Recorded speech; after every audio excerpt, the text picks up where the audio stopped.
We might well ask, what does all this data have to do with intelligence in any way? To paraphrase Einstein, who made this comment, data is about knowing things or knowing facts or data points. The point is to understand and then to predict. And that's what all knowledge and use of knowledge is all about. I'll illustrate this with a simple example. This is a simple game, and the red dots are following the eyes of the player as the game is played. Notice where the dots are, and now notice this. Look at this player on the right instead. There's a marked difference between how the player on the left plays versus how the player on the right plays. Can any of you figure this out? It's quite simple. The player on the left is reacting to where the ball is, whereas the player on the right is predicting where the ball is going to go. If you were to wonder which kind of game you played, what would your guess be?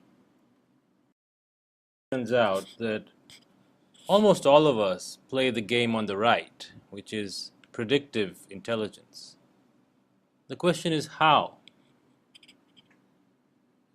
And we learn to play the game on the right from all the data that we encounter in our lives. So what we're going to talk about in this course is organized in the following way. The kind of data that we find in the world by looking around,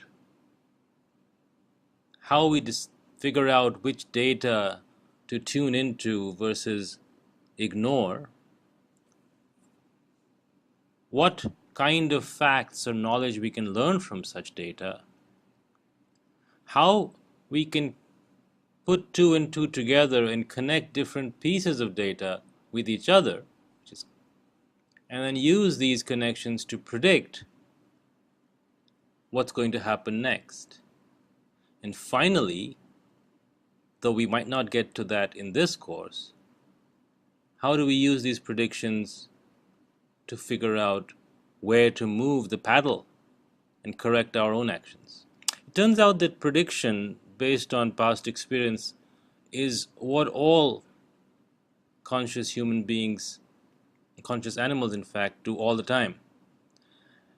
And that is exactly what big data enables large numbers of machines to do every day on the web. Let's see how.